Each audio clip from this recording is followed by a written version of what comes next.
Hi guys, it's Carl here from Gaming Tool Disconnected, and I'm here with a review of the Netgear ReadyNAS RN104 NAS box.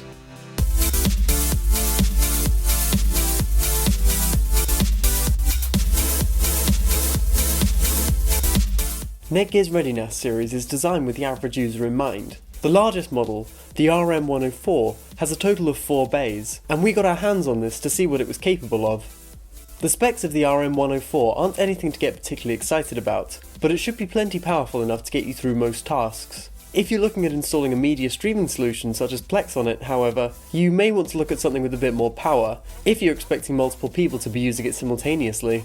The RN104 is fairly understated, made mostly of a black metal outer shell, with rounded corners, punctuated by a few ventilation holes and an indented Netgear logo. The relatively flimsy glossy plastic door that lets you access the hard drives is completely black, but for a grey Netgear logo and a window allowing you to view the 2-line LED display that gives you some basic information. Unfortunately, this display doesn't scroll, so if you have a long error message, the end of it will be cut off. The LED display is also recessed into the box, so cannot be read from some angles.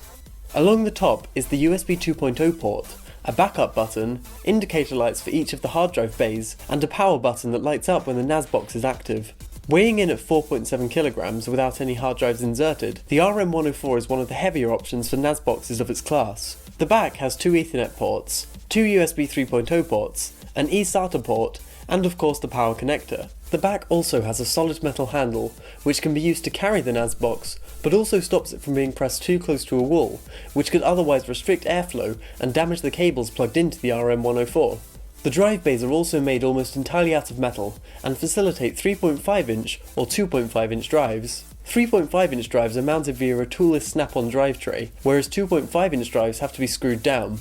Drives are also very easy to install and remove. You simply release the catch, slide it out, remove or add the drive, then slide it back in and push the catch down. I set the RN104 up in my living room, and the fan would occasionally spin up to the point that it was loud enough to be noticeable, which is annoying, but just means you'll have to keep it away from places it could disturb you. The dimensions of the RN104, however, make it moderately easy to conceal. With a total of 4 bays, you could combine 4 4TB hard drives to reach a maximum capacity of 16TB. The hard drives for which Netgear has tested compatibility with the RN104 are listed on their website. Although most hard drives that are not on this list should still work, Netgear will not provide support on devices that are not using drives on their official compatibility list, should anything go wrong.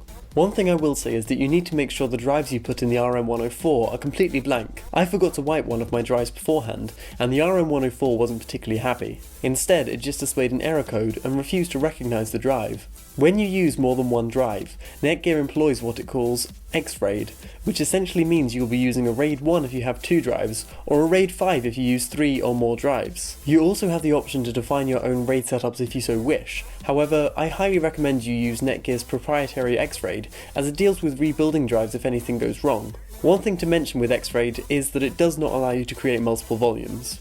Connecting the RN104 was as simple as plugging in an Ethernet cable, typing in the ReadyCloud URL, and then pressing the Discover button. The entirety of the setup process can be done via a web browser. There is no need to install any software, although Netgear do provide you with an installation CD, should you wish to install it the old-fashioned way.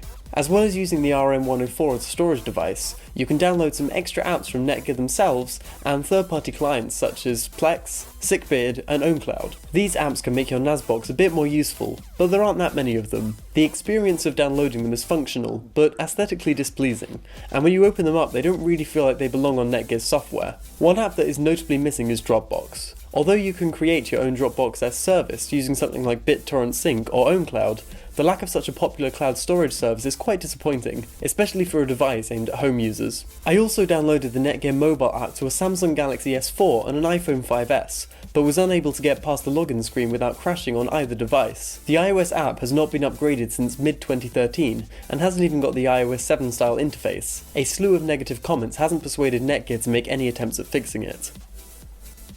I don't think the Netgear RN104 is necessarily a bad product, but it's definitely not as good as it could have been, especially not for home users. Unless you have prior knowledge of how NAS boxes work, you may find that the RN104 has a fairly steep learning curve once you've finished setting it up, due to the unintuitive software that can seem quite intimidating to the average user. When compared to something like Synology's DSM-5 OS, what's available on the RN104 actually looks pretty dire.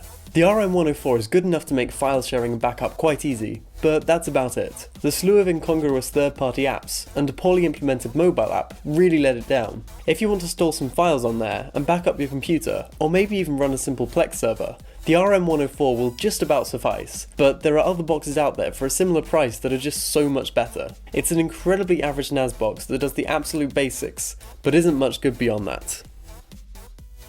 Well, that's another review done. Thanks for watching, guys. If you enjoyed this video, then make sure you give it a like, and if you want to see more of our videos, then hit the subscribe button to be notified of when we make something new. We've got some really cool stuff coming up that we'd really like to share with you. You can also catch up with us on Google+, Facebook, Twitter, Tumblr, and if you want to go the extra mile, then hit the Patreon button, where you can pledge as little or as much as you would like, for as long as you would like. Our videos will always be free for you to watch, but this just helps us out a bit. Thanks again for watching, I'll see you next time.